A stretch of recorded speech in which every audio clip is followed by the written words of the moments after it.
When we hear about AI agentic workflows and how they can easily automate tasks, we imagine it will be complicated and only techies can actually create one. But that's not actually true. So, to bust the myth, let's create our first AI agentic workflow. Yes, it is free, and bonus is in the process, we'll master a professional grade AI automation tool called n8n. We will be covering 70% of the tool, which includes the core essentials needed to be fully functional. Let's get started. n8n is a popular workflow automation platform with 500 plus integrations, which make it easy to implement a multi-step AI agent in minutes. Since we want to simplify things and create an AI agent in the quickest possible time, we will only go through those required steps that are absolutely necessary. This will make navigating the tool easy while building the base knowledge. With that said, let's head on to n8n.io and start building. First is the sign in. New users can start a 14-day free trial by adding email ID, basically complete the standard registration process. Once signed in, we are directed to this overview screen where we have options like workflows, credentials, execution, and data tables. We will first create a workflow. To change the name, just click on this and rename. I renamed mine to First Agent. Click on Add First Step and this will add a trigger node. Trigger node is where the workflow execution will begin from. We have options like manual trigger on apps event, on a schedule, on a form submission, etc. etc.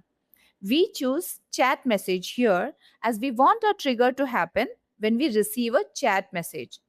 For the parameters and the settings part, we just leave it at its default settings.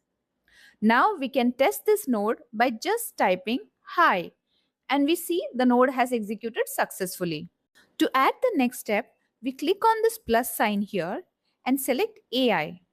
And out of these many options, we select AI agent node.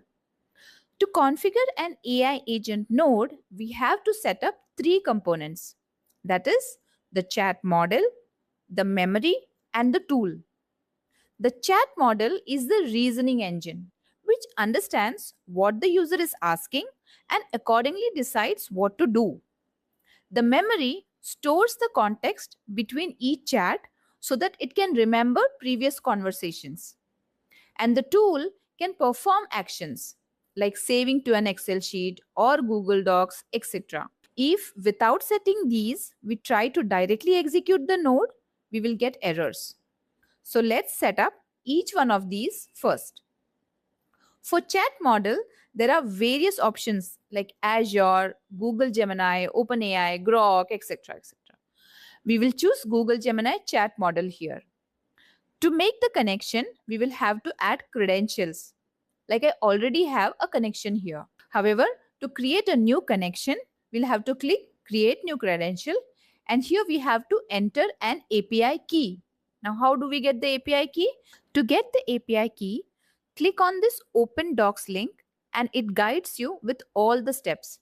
We need the pathway language model. Click on this and it says to go to the Google AI Studio. And there we need a Google Cloud project for key generation. On Google AI Studio screen, click on Get API Keys. Then click on Projects, Create New Project.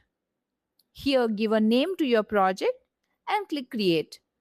Now that the project is created, click on this API key link.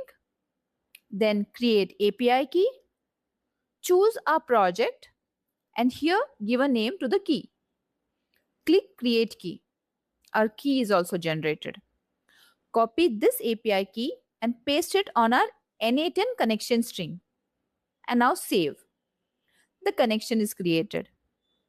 For the model, choose 2.5 flash or 3.1 flash. They have some free credits for us to use. For memory, we will choose simple memory.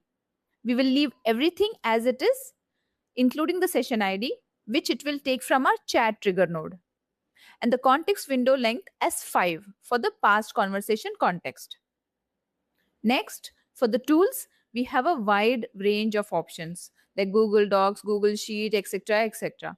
However, we will go with the n8n provided data table again. We keep all the default settings as it is. Under operations, we have insert, update, upsert, etc. But we will go with the insert option.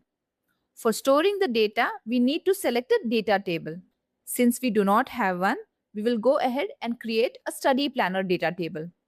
We can add rows and columns by giving a column name and column type.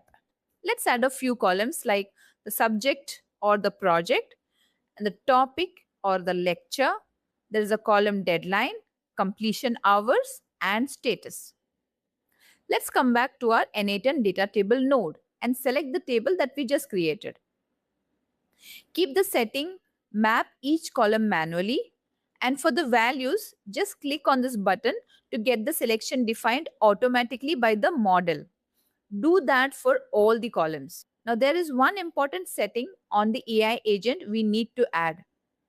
Retain the default setting here, and under options, click on add option. Select the system message. Here is where we add the prompt of what we need this agent to do. Currently, through chat, when user gives study details, we would want to insert that into the study planner. So let's add that prompt. I have tagged this in the comment section for your reference. With everything set, let's trigger the workflow. Click on Open Chat and add the message, need to study maths, trigonometry, lecture 2, and need 5 hours to complete it. The workflow gets into action, and you can see the highlighted green dotted lines with the notification workflow executed successfully. Pop out this logs panel and you can see the steps executed. We see here that it has bifurcated the message as per the data column headings, and we can see the input output for each step. Let's navigate to the data table, and we see that it has inserted the row perfectly. Now what if we want to change the number of hours later? Yes, we can update the rows too, instead of adding a duplicate entry. Let's go to the data table setting, and in the operations, we can change our insert option to upsert option, which inserts only if there is no match, otherwise it will update the row. Under must match condition, select all conditions, as we want to update only when the subject and the topic is both matching. Under conditions, add a condition for subject and another condition for topic. The rest you can leave it as it is and close. We see the name of the node has changed to upsert rows. Let's test this by running the workflow again with a chat message. Need to study maths, trigonometry, lecture 2 in 15 hours. We see that the workflow is executed successfully, and we can see in the data table there is no duplicate entry added, and the original entry hours has been changed to 15. I would like to add a twist to this workflow now. I would like to also give instructions to obtain tutorials for a given topic and save the links so that I can later export these links to Google Notebook LM for study reference. For that, let's create a new data table, tutorials link. This will store the tutorial information. Add columns like title, type, URL, description. On the workflow, add a new data table node and select tutorials link. Rest, we can map columns like we did earlier.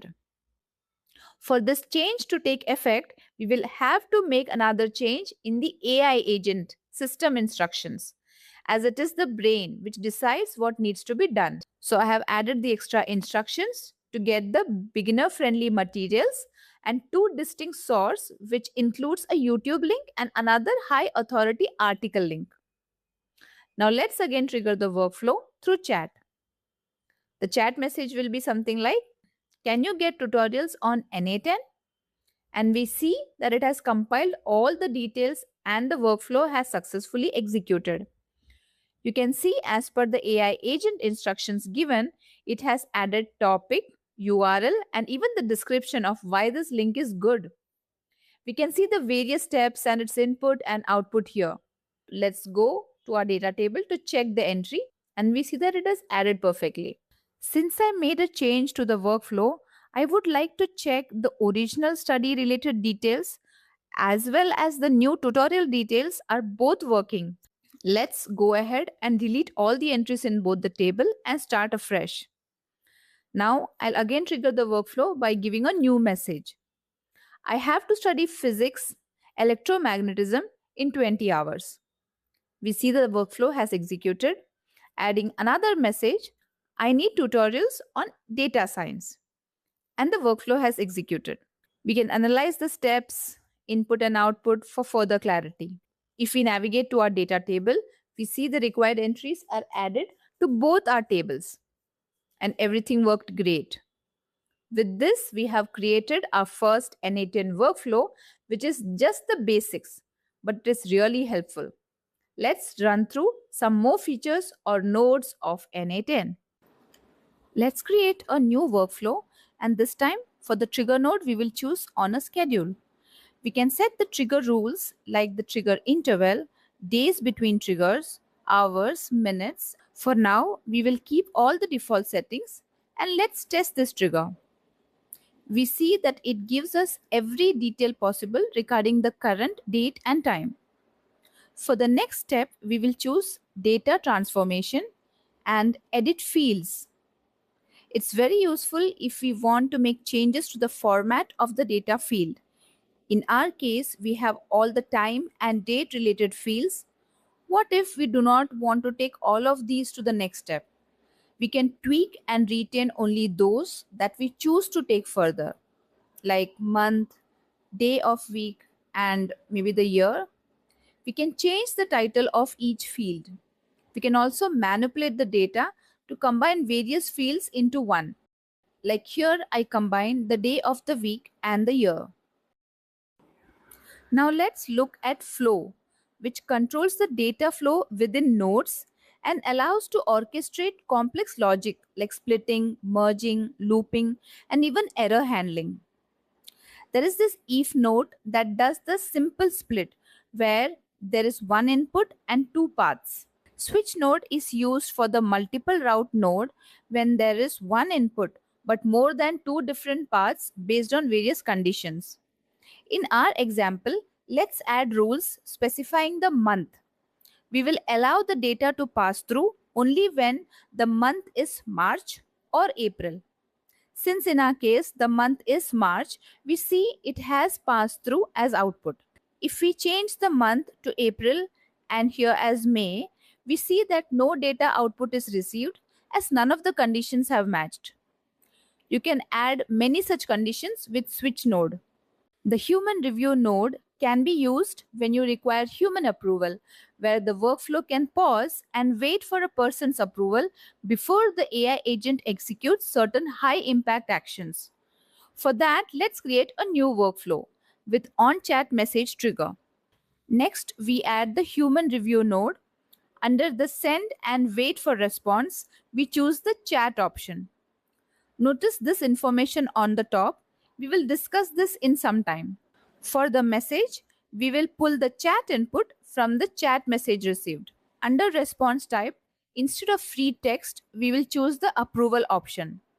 Under approval option, click add option. Then under type of approval, select approve and disapprove. And rest of the setting we can retain as it is. If we execute the step, we will get an error message. Remember, I had mentioned about the top instruction. We need to configure it for this to work. The instruction was to use the chat trigger with the response mode option set to using response nodes. Since this is not a default setting, let's go to the chat trigger to make the change. Under parameter, options, click on this add fields and select response mode and set it to use response nodes. With that set, let's run the workflow. Type the message, can you approve? And you get the approve and decline buttons where we can choose if we want to approve or decline. I hope this made n8n feel a little less overwhelming. Keep learning, and I'll see you in the next step of our AI journey. Bye.